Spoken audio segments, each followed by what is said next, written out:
立法院会今通过在野党团提出的3大公投案，说落来就要经过中选会审查，若确定新案预估会增加14亿的选务经费。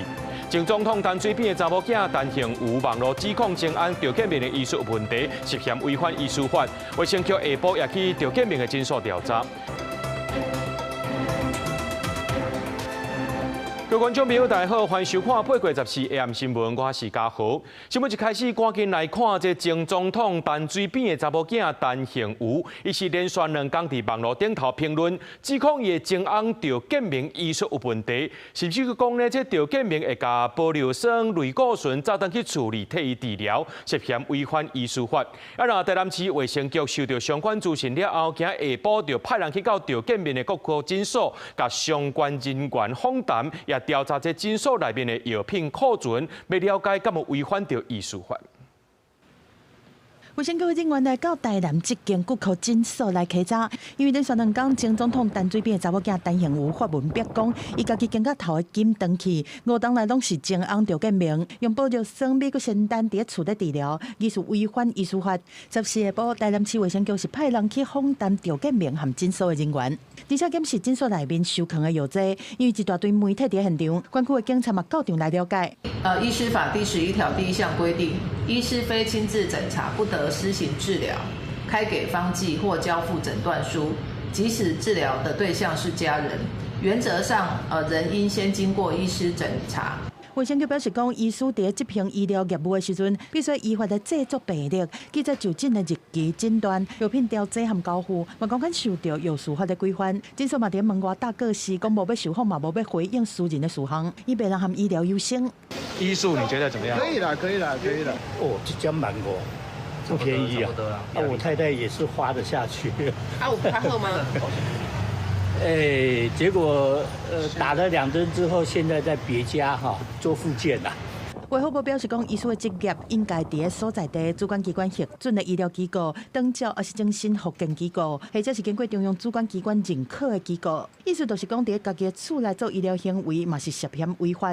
台南市卫生局表示讲，刷落来就要等待调查的结果，再当进一步厘清赵建明医师到底敢有违反医师法。记者综合报道。咱台湾自瑞士以来，我办事处的处长李冠德和同事也讲伊的报假消，甚至甲人霸凌。外交部已经启动调查。那外交部长林佳龙表示，要求处长后礼拜一登来到台湾配合调查。另外呢，这原民会副主委陈义信也和当人申诉霸凌。原民会表示讲，针对着这人事业务已经有调整了，也启动调查。上周就已经有电函。这个李处长回到台湾来进行这个接受调查跟说明。面对驻外办事处连续过来日的霸凌争议，外交部长林佳龙证实已经通知要甲人叫登来台湾调查。咱国驻日的我办事处处长李冠德和同事联合指控涉嫌职场霸凌、酒驾、滥用公款、报假消等200多项的缺失。伊本人提出13页的书面说明，反驳相关的指控。传出李冠德8月6日调集办事处的同仁开会，疑似要施压。专案调查小组在调查中，那我们会尊重这个程序，是时间上是下周1就要返国。那在这个期间，也不能够有任何去干扰调查的行为。如果有的话，我们也会一并列入调查。外交部强调，职场霸凌零容忍。8月7日经过审查受理了后，已经组成以外交部委员为主的调查小组。启动定数，而且同款发生伫行政机关，互人叫做假日回刀手的经济办选手陈义信，去年9月接任原民会副主委，但马龙逼出对部下职场霸凌。状况包含遭受不当言行对待，起码发生集体暴力，各有言语的侮辱。我现在就是在调查当中，像这种事情我也不能随便的说。强化职场友善的环境，一直都是行政院还有各部门持续努力的目标。那么相关个案呢，已经由受理的申诉单位，也就是机关正在依法调查当中，政院会尊重调查结果，也会支持部会依法做成的相关决定。国民会嘛表示，除了启动调查嘛，已经调整人事业务道德的权责，嘛提供申诉人必要的心理支持甲关怀。记者综合报道。为了要帮助受性侵害的未成年被害人，立法院今年7月通过着刑法第80条修正案，把这追溯期效列作是未成年被害人满20岁了后才开始算。不过，也受司法进程呢，这时效就已经过期的被害人，应该会当申请宪法救济。那宪法法庭伫今仔日判决，据规定违宪，有11人13案的这个性侵案件呢是发回定审。面对性侵的伤害，真侪被害人要行到会当面对诉讼的这步是真困难。而且性侵被害人甚至常常无法度迄当阵就了解到家己伫咧受害，就要搁较侪时间整理证词甲案件的经过。不过因为超过刑法旧法20年追诉权时效，加害者无起诉处分，有11位受害者申请释宪，13件申请案，宪法法庭14做判决。附表2所列各确定终局裁定均违宪。废弃并发回各该管辖法院。以前刑法规定，加害人追诉期是自犯罪成立的时阵开始算，而且依照罪行轻重决定追诉期的长短。不过未成年的被害人自认知到受害，做心理重建到完成修正，这段时间可能就超过追诉期。一直到这个立法院3读通过刑法第80条修正案，和加害人的追诉期自被害人20岁开始算，替被害人争取时间。为了要争取法律权益做好准备，司法进程已经就过时效的被害人就申请释宪。那没有针对性犯罪被害儿少另外为适当的调整设计，以至于对被害儿少寻求刑事司法救济的权利造成过度限制，在此范围内抵触了宪法第23条的比例原则。长期伫咧推搡离校性侵追诉权的赵尚谦律师讲，这是对受害人换来的正义。对这个会送登去法院重新裁量的刑事案件，律师希望旧案重审应该呼应释宪的结果，参考认证甲物证时阵，爱徛伫咧受害者的角度。不可能留下物证的这种案，没有物证，没有目击证人。那这类案件如何去证据的审慎的取舍？那或者是更进一步的去采纳司法心理精神的这些鉴定报告。另外，司法调整性侵未成年人的加害者的追诉期，并无讲到迄未成年人性影上的犯罪行为。宪法法庭建议相关机关爱通盘检讨。律师讲，以即卖的监视加调查技术，应该会当找到旧案的性影像证据。希望未来司法检调伫咧量刑会当的时阵，爱扩大修正案的适用范围。记者综合报道。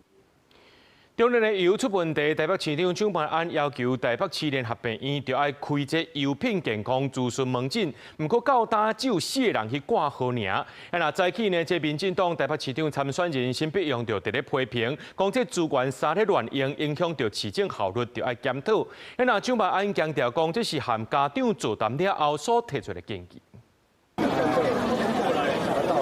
虽然是平常日的这时，也是有真侪家长带囡仔到儿童乐园佚佗。台北市长蒋万安也出席亲子节的活动，不过引用中年油脂爆发问题油的风暴，台北市联合病院说使用油品健康咨询门诊，到达敢若4个人挂号，引发讨论。联医其实很清楚的说明，没有浪费医疗资源，主要是日前我和家长面对面座谈时候，家长们的担心、忧虑，而且提出具体的建议。市政能力其实对于资源该如何配置是非常重要的事情。这样用资源配置的错误其实会造成市政效率上的浪费，我觉得是值得检讨的事情。问题有的事件探烧，蒋万安提出倒来个议题。15号邀请去花莲出席全民团结祷告同心大会，做些活动。不过这阵拄好爆发韩国瑜甲鲍坤基的冲突，外界嘛要讲蒋万安是不是已经伫2人之间选一边？其实很早就已经安排，周末我就会到花莲还有宜兰去辅选。那当然，最主要我也强调，其实各地方如果有需要帮忙的，我一定全力以赴。他已经讲过很多次，他倒阁的目的最终是要解散国会。那表示国会表现不好，他也知道表现不好的龙头叫傅昆萁，所以特别到花莲，然后还在这个首脑的地方，这个是还蛮呛的。选前我经调查继续咧答，针对进前兼民进党主席的总统赖清德，伫行动中常会当中讲到，需要的是会当合作的县市长，毋是一个单纯徛伫对抗立场的县市长。蔣万安是回叫，需要的是一个会当合作的总统，毋是逐工甲主流民意对抗、甲立法院对抗、甲在野党对抗的总统。记者综合报道。中华民国棒球协会宣布，台湾正式摕到2027 12强预赛复赛和洛杉矶奥运资格赛举办权，会伫咧台北来举行。那这球迷真欢喜，店家也拢真期待。中华民国棒球协会宣布，台湾正式得到2027 12强预赛复赛，也有2028洛杉矶奥运最终资格赛的举办权。两项关系奥运门票的国际比赛拢会伫台北举行。这个感谢棒协在争取比赛的过程当中非常的积极。这个地主队啊，我们有地主的优势，能够争取赛程，对我们相对比较有利啦。我们一定全力来支持这几项赛事，我们也希望中华队能够发挥最佳实力，能够得到最佳的成绩。比赛场馆规划，体育局会持续与中华棒球协会保持密切联系，全力提供必要的行政协助与配合。中华棒协一定伫8月17举办记者会，进一步公布比赛规划、场馆安排，也有相关筹办细节。台湾代表队要赢得注定优势，棒球迷一直讲真欢喜。很好啊，对啊。因为台湾很多人都在看棒球，选手可能会因为我们加油声比较大声，主场休息也比较好，应该会表现更好。那球迷欢喜地等，大巨蛋周边商圈嘛真欢喜。东区商圈发展协会营务理事长韩秀和伊讲，2024 12强的比赛都已经带来真大的商机。当时人丁城中是指5成，即马国团来举办国际比赛好消息，真侪商家拢已经敲电话关心后续的规划细节。我们自己协会预估将会带来到6成以上。我也是希望市政府这一次要重视一点，把这个各级处都要带，甚至于市长自己本身也可以进来参与这个活动。如果有市长来带头的话，我们就不会输高雄他所谓的演唱会经济啊。我还没有看新闻，客人直接，因为他们很兴奋，他说：“通过了，通过了，赶快去查说能不能抢到票。”那会来到这边，就一定会去搜寻说，这附近有什么好吃的。韩秀和嘛话讲，世界级的国际型大型比赛，希望市政府会当结合包括商业处、关团局、体育局等跨局处共同研究，把人丁带入商圈，捞客串联经济。记者采访报道。美国川普政府甲全世界40外个贸易伙伴列入去可能协助中国闪关税风险名单内面，包含着欧盟、日本、南韩、台湾拢在内。这报告也指出讲，逐年透过生产地方式来闪关税，预估会减扣美金750亿。未来呢，这美国会透过着人工智慧来掠一寡非法行为。咱来财政部关务署是回应讲，对去年4月开始，关务署有推动事先预防、严查严办等3道防线。对去年4月到今年8月，已经掠到413笔可能违规生产地的相关案件。美国总统川普伫咧2018年头一摆对中国加扣关税，中国为着要闪关税，一直用足机密啊佮复杂的步数来生产地。根据美国白宫公布的大运转骗局报告当中，就指出，包含台湾在内40外个美国贸易伙伴，拢列做是可能甲中国斗闪关税的潜在风险名单。采取了事先严防、事中严查、事后严处的3严的措施来因应，请厂商在出口时要减负证明文件。财政部关务署就表示，针对防止违规运转，从去年4月到今年8月初，拢总查到4300多万条，其中查到疑似413条是违规转运。伫咧美国的报告当中指出，中国建立一套分散式影子转运网络系统，防认定参与转运大骗局的国家分3个层级。第一层级是多元化规模领导者，台湾嘛互列入。第二层级是规模领导者，和中国有重大经济整合，包含巴西等等的国家。第三层级是小型机会主义的中国目标经济体，阿根廷等等国家拢互点名。未来美国嘛用一套名号做边境侦探的 AI 系统来加强查缉。透过这个美国他们设定所谓 AI 的这个查核或交叉比对，的确对于台湾的企业来说会相当的辛苦，那这也是他们成本大幅提高。学者就表示，台湾的厂商当咧面临中国的去中化，还佫有伫咧考虑是毋是要去升本较低中国来设厂，未来就要持续在遮拢投资一寡状况。因若美国防止生产地态度是有够严格，对台湾的厂商来讲，未来提证据的成本会愈来愈悬。记者综合报道。赶紧带咱观众朋友来看这屏东的满洲乡传出着这虎头蜂攻击人的事件，造成2个人死亡，1个人受伤。有3位中华健行爬山高雄市协会成员，为着这礼拜要举办的生态教活动，对这南林溪出发要到山顶去探路草，确定的半中途撞到虎头蜂，造成正副领队因2个人不幸死亡，1个查某队员受伤。那因行的呢，和活动也有申请的路线拢无同款，群管处也讲，确实是无同款。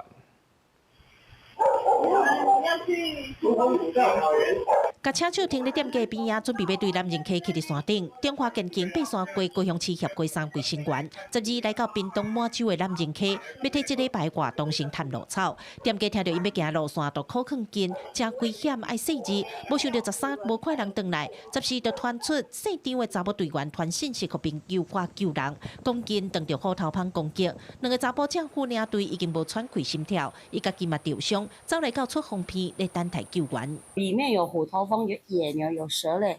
后来又是生态保育区，又是危险区，垦管处他也没有去开放。专家没有要来做一点是事情呢，对不对？我就快点打电话叫我们的那个村长，进行报案。因为有消息传出，协会活动本身因的活动路线，甲这3个人行的，拢甲当初申请的无同。垦管处嘛证实，不是个详细状况，要等队员落山才有法度厘清。经宵早起接到通报，遂出动18位搜救人员，对溪仔口出发，前往出风片找找现场的队员。忙赶紧甲人接落山送病院治疗。那专家嘛提醒，这阵啊山区教课，虎头蜂会愈歹。去山顶除了爱穿野白的衫甲帽啊以外，若看到1、2只虎头蜂咧巡视，都爱紧。因为附近可能都有旁修。如果你不离开，它接下来就会散出费洛蒙，跟巢里面的蜂讲说，我们受到威胁了，请支援。然后接下来就会有非常多的蜂来。因为入山的路歹行，满洲过道后雷公司拿上大雨，搜救人员到下晡5点才接触到现场的队员，嘛找到一位领队的遗体。消防表示，目前受伤队员生命状况稳定，若是天气稳准，落山大约需要2点钟，嘛赶紧甲人送医治疗。记者柯明正国家驻柯朝阳综合报道。花莲秀林乡和平林道站有一台沙石车并车，一个65岁姓张的驾驶，透早呢，伊赛车经过这个林道，煞并车步落去80公尺深的这个山径，驾驶规人喷出去，互土石地着，那救出来时阵已经无喘气心跳了。那患者已明显无呼吸心跳，那身体的大部分是遭土石掩埋。那现场的救援人员徒手挖掘后，利用 SKD 包覆，将患者拖拉至平台后交由情绪处理。对这画面呢，咱看到讲这个所在真惊，搜救人员就要吊索啊落去，落到80公尺的所在，才当看到这沙石车。不过这驾驶呢无伫咧车内面，落尾是伫咧林道下面20公尺的所在，找到这个驾驶，因为伊受伤真严重，已经无喘气心跳。警方也报请检察官来小检，要来厘清事故原因。台中的警方抓到一个卖毒品的案件，是一个60岁姓叶的查甫人，伊伫咧台中地区锁定这50岁到60多岁行动不方便，佮伫咧捡毒品的人，替因送毒品到处理。那警方呢是探伊讲要送毒品的时阵抓到人，也抄到海洛因、安非他命等的毒品。买后真久的专案小组人员一下市外来，将准备开车外出交易的姓叶的查甫人压制抓起来。警方搁伫伊的徛家册底下暗旁敲出准备要出货的毒品。非常歹势啊！吼，我看唔见。警方调查60岁姓叶的男子，为2025开始，就伫台中市区以送到厝的方式卖分装好的毒品。为着要选杂质，伊搁特别针对50岁行动也是交通无方便的中高龄食毒者，提供送到厝的服务。主动送毒到指定的社区，并于车内及社区内电梯、地下室等隐秘的处所进行毒品交易，规避警察查缉，满足高龄施用毒贩出门购毒不便的需求。专案经过台中检方侦查，以违反毒品危害防治条例，将涉业的查甫人提公诉。台中市刑大表示，这个食毒的人大部分拢是高薪一个人大，也是厝内人定定无踮身躯边的中高龄老大人。那劳工劳基金会指出，中高龄食毒者除了部分是少年就食条例较重，真侪个案是食老欠心理上的支持，才会来食毒。如果是独居多的话，有可能是一种社会的孤立的状态，就是他本来比较缺乏人际互动跟支持，那这群人刚好也适时就进去了，就独居的现状，然后成瘾的问题有可能更不容易被发现跟协助，所以这个反而我觉得未来要特别留意的地方。劳工劳基金会分析，欠生活重心甲关怀，若个拄到心情失落的代志，中高龄者就真熬发生这个代志。除了第一线社区之间，甲无带做伙亲人爱有敏感度，若发现这个状况，嘛爱串联社福甲社区的资源，量早解毒，搁辅导心理。记者综合报道。台东县当日举办这热气球嘉年华会，有8场的烟火秀。昨暗的这烟火火势，落伫咧台东市新民公园的碧白湖附近，造成树仔倒火。经过饭店点外，火才甲拍花。那今年设置烟火也伫咧附近放，环保团体就呼吁讲，一定要规划好势，避免意外再发生。台东县热气球嘉年华会倒算第2场的光雕烟火秀，13暗时伫咧台东市海滨公园国际地标举行。光雕秀了后，就会放真水烟火，啊，毋过技术有一粒烟火落伫咧附近新林公园碧白湖保安林造成火烧。台东县消防局消防队员赶紧用奥特摆入去安水线，嘛用空气机指挥拍火。先打开这个会烧过来。因为小的所在有2叶，面积大概要1公顷，14透早才甲火拍花。台东县农业处初步调查，发现木麻黄、银合番，还有一寡茶基去用小气，会个保证一寡树仔，恢复环境的生态。应该它这边就是让它自然在做生长啊，自然恢复。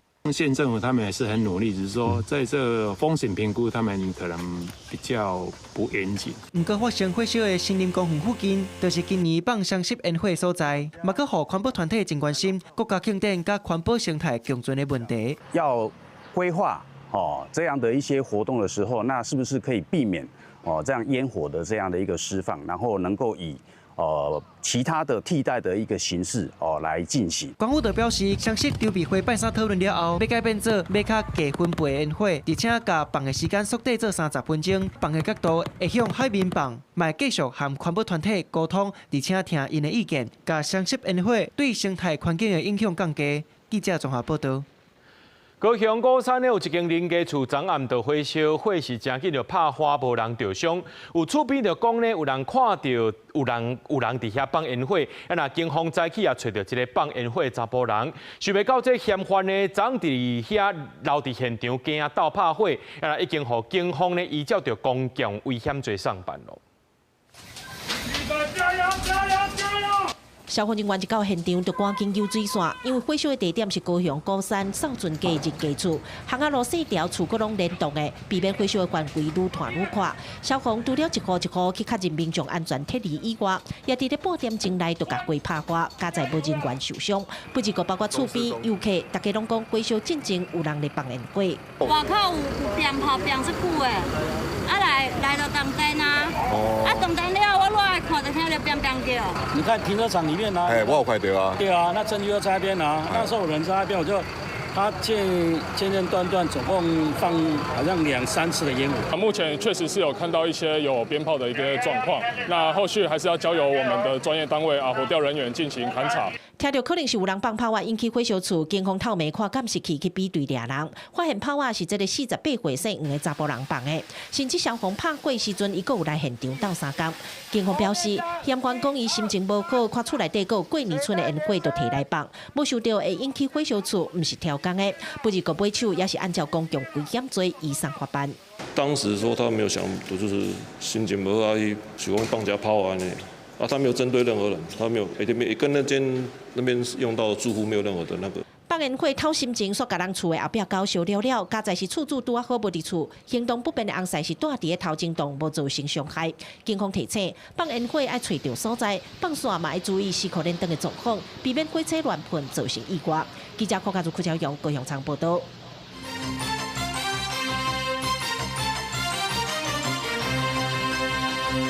行政院会今通过在野党团提出的3大公投案，有机会在年底公投北大选。这3案是国民党团提出的变形立法、重新启动核电，也有这民众党团提出的交通罚款专用公投。所以来就要经过这中选会审查，若确定成案，预估会增加14亿的选务经费。另外，卡350天的中央政府总预算案总算是3读通过了，通案台480亿。行政院长对应台9月到12月薪水红蛋结。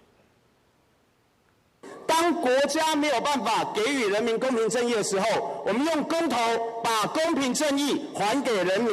国民党立委话讲，爱甲权力献给人民。立法院会就是处理南北党团提出的拢总4项公投提案，经过表决，国民党团提出变形立法，希望合作性侵虐童，也有诈欺罪犯，以及电开核电爱政府废除废核加园的能源政策。另外，也有民众党团提出的交通罚款专用拢总3项公投案，伫南北人数优势有通过，确定送出立法院。我们主张交通罚款要专款专用。民进党为了阻挡，就是要阉割我们的公投案，但是我们坚持还是交给全民做决定。你送到中选会之后，你这个立法院全部都是白痴。执政党也同意要100%，啊，你们也要100%，啊，你们要公投什么？必要性在什么地方？针对民众党提案的安乐死公投，因为立委柯忠信出国，白赢敢若7张同意票，国民党伫表决的时阵雄雄弃权，最后拿到人数优势，确定无通过。赞成者少数，台湾民众党团体不通过。他们弃权不投票，我们也尊重他们的决定啊。这个民主政治就这样嘛。3项提案送出立法院了后，会交由中选会审议。那最后确定3个公投北大选，预估选务经费会增加新台票14亿。听到国会通过了这3个公投案，而不是原来的6个公投案，我相信大家心头都松了一口气。我们的30万选务工作人员都会感到高兴的。中选会委员会。很快的针对这3个案子来做出最后的一个决议。是不是会全部照做？游永良讲，中选会是合议制，审议结果是有真大无确定性。但是是不是有可能3项组成一张选票？游永良嘛表示，目前相关的修法也未通过，嘛呼吁国会尊重选务专业，唔通一时想到老错立法。记者采访报道。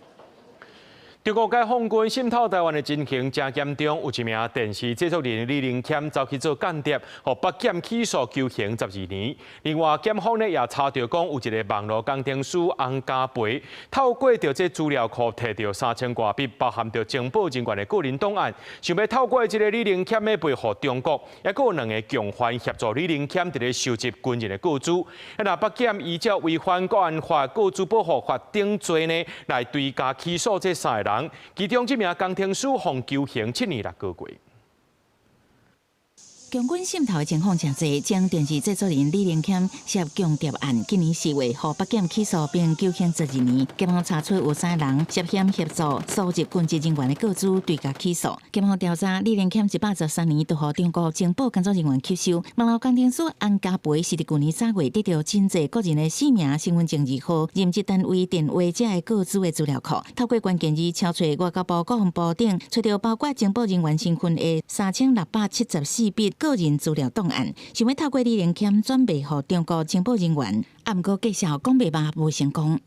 他也照理说应该没有这么大的权限可以做这个电脑或设备上面的登录，所以他们在前端里面可能是包含像身份跟整个设备验证上面是不是有一些相关的疏失。李玲谦第113年4月就委托单位社收集国军人员个资，单位社去找得做民间贷款代办业务的电调案协助，为客户名单间有军人身份的，回证了后传予单位社，搁转予李玲谦的同伴片英聪，电调案得到5000块的报酬。北检以违反国家情报工作法、国家安全法、个人资料保护法等罪，对家起诉洪家培单威胁电调案，其中洪家培被囚刑7年6个月。他可能会收取你的这个 RF 讯号、手机讯号等等哦。那在必要的时候呢，可能用这种方式进行攻击。那国外这种，其实我们已经常常听到这种特定的情报单位会运用这种方式去打击特定的对象。学者认为，网络时代有稍微卡热，强军会当趁机会掌握特定人士生活习惯，再个渗透吸收，甚至透过手机信号掌握行踪。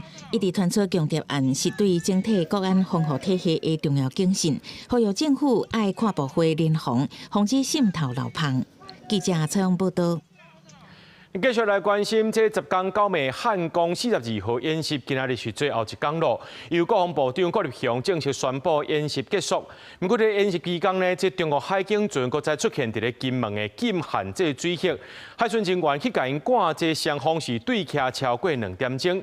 为了要反制这中共一直派这的舰艇呢，这海警船来侵扰着台海，台湾和美国的海巡也继续来加强合作。海巡署今仔日就公布美国的海华防卫队机动护训团的成员，最近来到台湾，和咱的海巡人员要做伙训练2礼拜。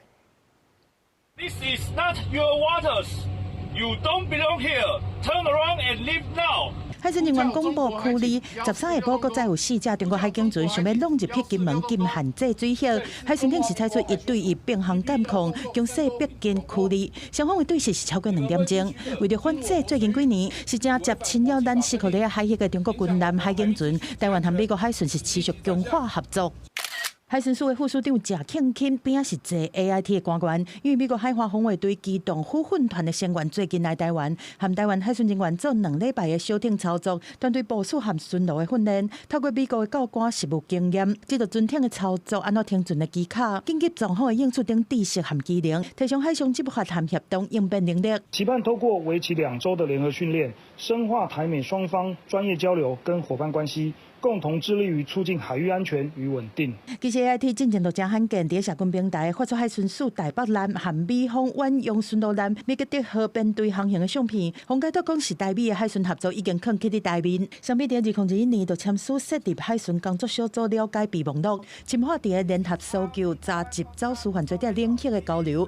美国希望透过加强台美海巡的这个合作，跟公开的向外宣示。来传达对中国大陆的某种程度的一种遏阻，再告诉中方说，这个地方是一个团体战，这个地方是美国同盟相互保证的一个区域。这摆国军汉光演习的期间，海巡嘛第一摆和海军做伙演练联合反封锁护航，模拟突破中国军队的封锁，介护载上重要物资的商船安全入港。学者指出讲，纳入海巡嘛当看出铺设地带的侵扰，已经变成2方有可能冲突的第一线。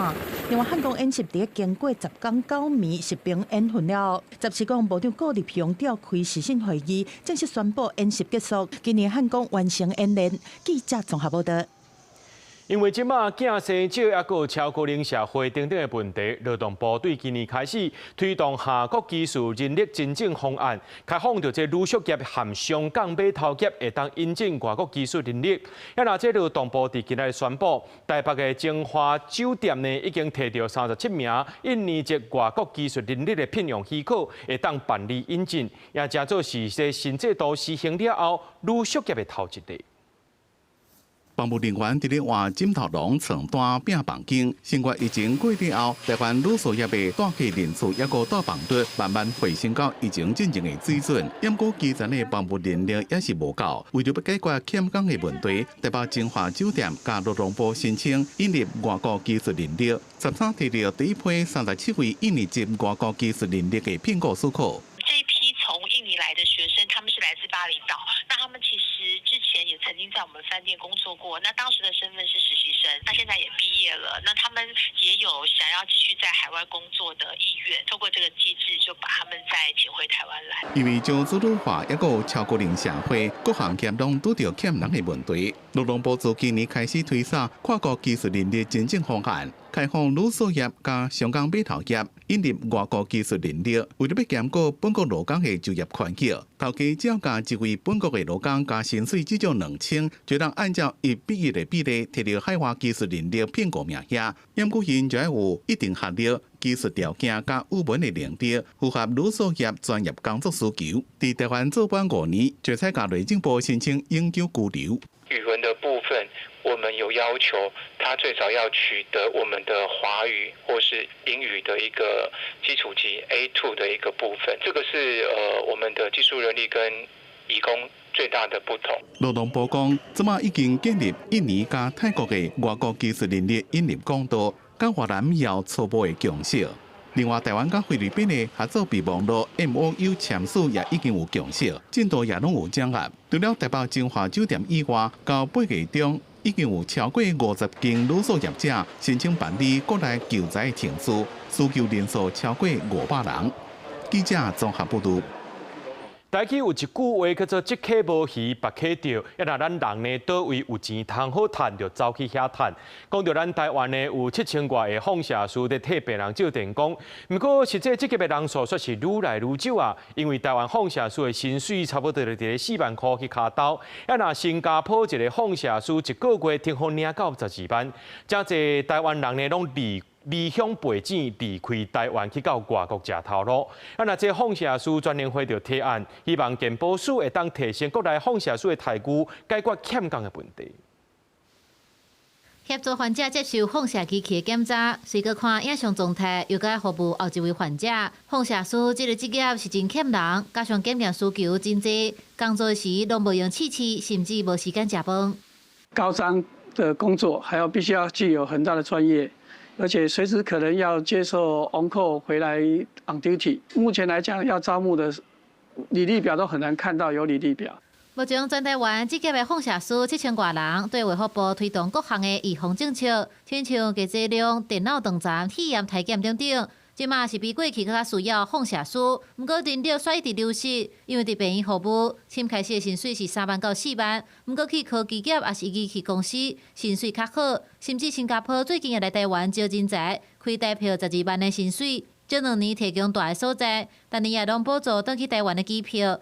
请真侪放射师去，国内龙头到华病院待待，营养最近健康大楼起好，为着保放射师的人力，也加强产科合作，增加奖金，鼓励毕业生投入。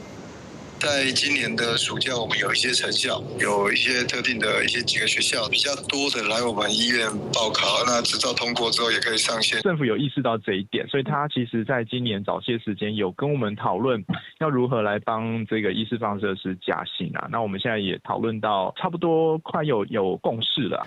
放射师专联会表示，人力的问题不是高一间病院、高一个区域的问题，需要国家重视，已经向卫福部提案。希望修正制度，让放射师甲病院拢会当受益。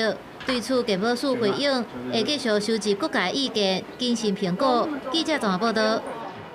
艾琳娜是行船人，若准你的艾琳娜走船的时阵破病病安呢？即马政府要来甲伊斗相共照顾咯。讲到这走远洋渔船的这个船员，若准破病是真麻烦。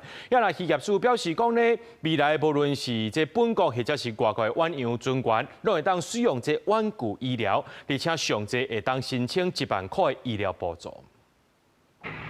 远洋作业市场离岸遥远，船员若有伤病治疗的需要，受尊重医疗设施甲远度的限制，常常爱行几6天才会当就近伫外国港口就医。除了顾着治疗的时间，嘛增加渔业经营者的营运成本。对此，渔业署颁布通行检测治疗办法，除了规定爱签约医疗机构提供船员远端诊疗，大家远洋船员会当申请上悬1万块的医疗费用补助。海上的医疗就是不方便嘛，那我们最主要的目的就是希望说能够。透过视讯方式，及时可以让医生可以看到病人，或直接跟病人沟通啊。在这边，然后找远端医疗的医生。除了透过远端视讯未来政策，嘛延伸到船顶医药品管理，确认大个船长伫出海进前有照大个船员的身体状况和病情，甲医药用品传互桥，伫船顶互医师诊断了，就通随用药。即便说你这个船员的伤势或病情评估必须要就医，那也能够在还没有到达陆地上医院接手之前，能够有一个有效的一个控制。工会表示，其实海上紧急医疗机制已经由船东放真侪年，和陆地诊所拢有联络。这个补助和奖励措施，嘛纳入非紧急进行的通讯诊疗，进一步顾到远洋船员的人权。记者综合报道。今仔日教育部在补课阿伯人权甲转型正义教育专区发表上届新的影片，探讨伫个威权统治之下，原住民族政治受难者甲家属生命故事。教育部表示讲，希望透过原住民长期争取自我认同的历史，做伙来关心咱台湾这片土地故事。因为爸爸伫白色恐怖时期去互人掠去关，原住民作家尼格纳阿乌大汉了后，开始去找找爸爸过去受折磨的历史。从我父亲的口中听到的，他被抓过，然后被关了10个月。他就说他最怕的时候就是点名的时候，因为他知道跟他关在一起被点名的人后来就会不见了。这是教育部补课阿伯人权甲转型正义教育专区伫拜五发表上新的影片内容，探讨伫威权统治之下，原住民族政治受难者甲因的家属的生命故事。教育部学务调教师司长表示，8月初1是原住民族日，这回才会为原住民族的角度来讲转型正义，望互更较侪人知影原住民长期争取自我认同的历史。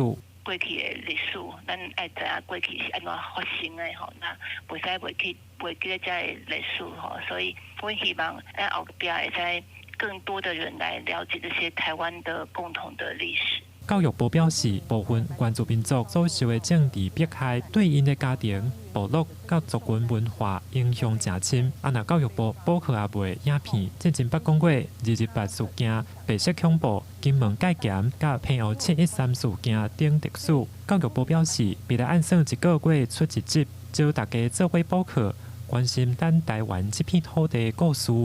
记者董家良、王志光台北报道。来看这家义市的东门医院5月开始施工，本地按算9月要完工。所有民众发现讲呢，介绍有去挖到这古早城门的建材，文化局依照着民资法要求停工，17日邀请民资委员来进行会勘。医院改善工程的现场，将挖出来的土石暂时用布卡起来。边仔原本要管红毛头的窟窿，即马嘛暂时停工。这个东门医院原本当咧进行整修的工程，意外去互民众发现挖出来的物件，好亲像是清代时期城门的红砖啊甲石板。东门医院在施工这个事情，算在心里就有个疙瘩在那边。对结果看下去，不得了，对，就是真的清代的那个红砖的那个结构啊，然后还有那个很巨大的那个石头。第二层是那个大的板石，大地迄我看到迄个你看迄个10地迄个，最下面拆成才是红砖，伊这下底全部拢红砖。家己旧名合作主楼，捌伫1704年建成，后来因为伫当时的城门只剩东门，日本时代国改建造医院较大，市政府原本要来进行医院环境的整修工程，所以意外挖到亲像古早城门的建材，接着民族同步的嘉义市文化局真重视这件代志。两名停工保存现场，暗算要请相关专家到现场来会勘。在那个切面中看到，有一些鹅卵石或者是红砖，清朝的红砖的遗构。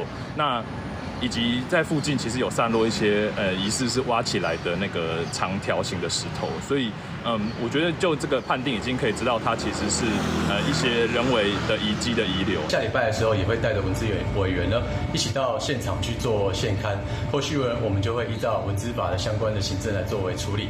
地方文书人士指出，朱楼城最后留落来东门，经过地动战争甲都市建设的影响，最后也是伫1955年来无去。所以地方对朱楼城意向一直以来只有图片甲符号，即马找到可能有322年前的城门遗构，嘛希望相关单位会当好好重视，替地方保存重要的历史痕迹。记者林慧婷家己报道。台湾的布袋戏翁仔穿台湾的传统服装去到日本交流，实在是足特别的。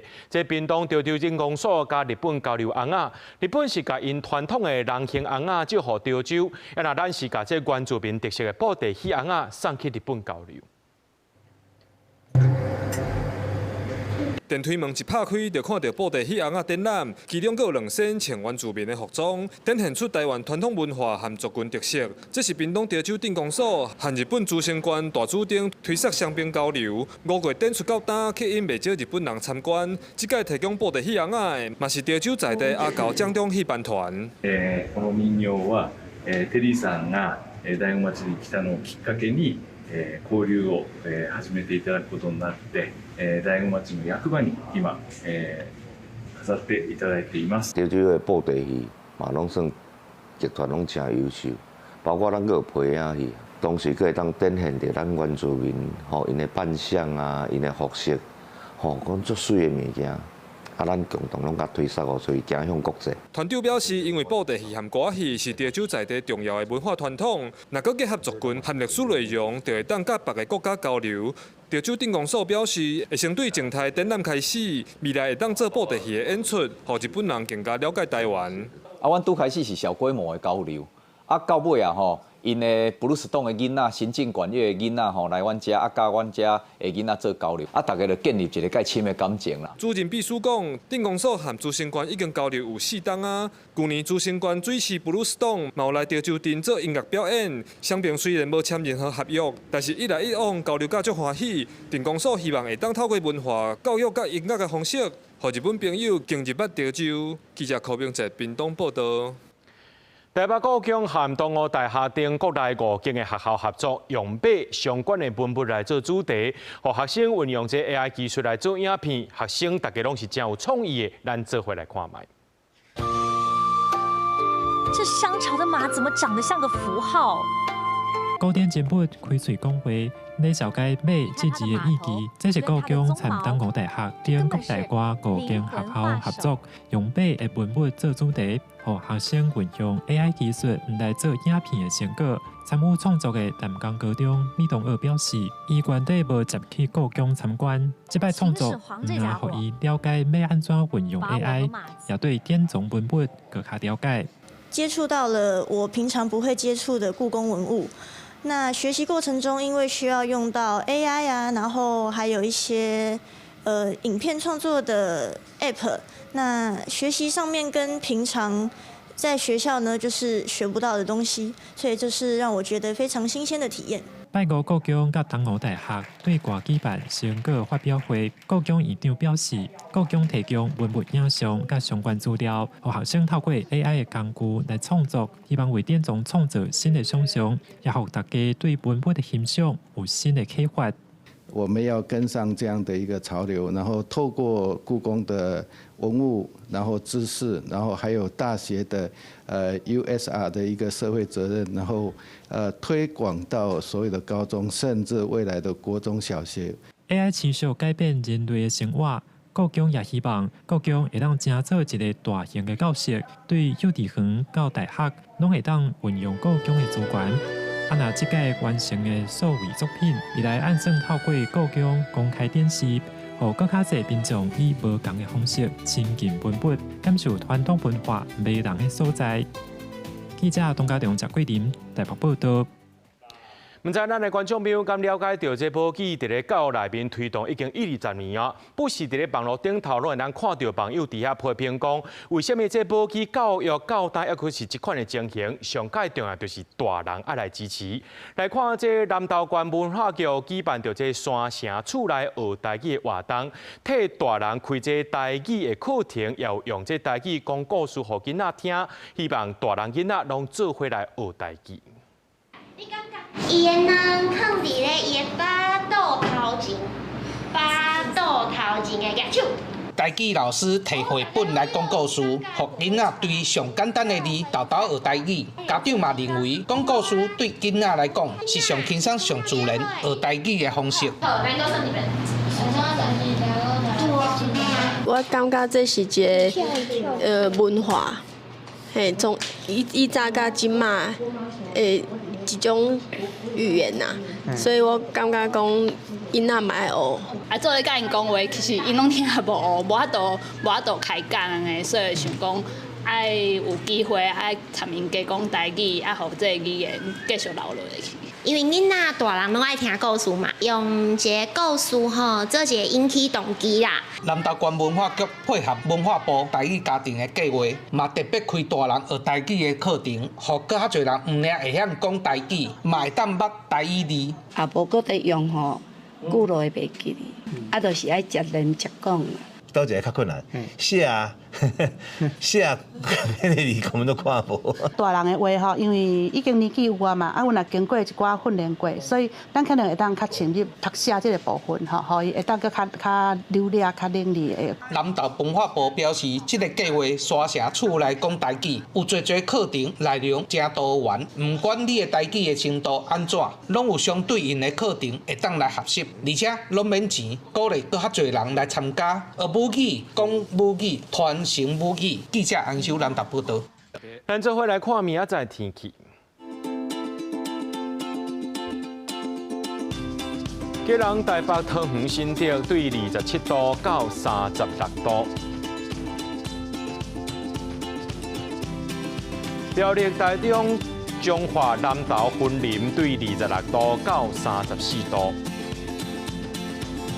嘉义、台南、高雄、屏东对27度到33度。宜兰、花莲、台东对26度到33度。平湖、金门、马祖对27度到32度。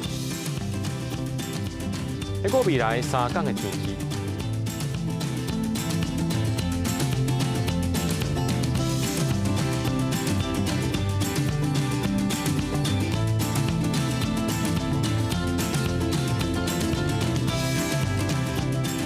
新闻最后，感谢各位观众朋友收看今日AM新闻，我是嘉豪，明仔载暗时7点咱再相会。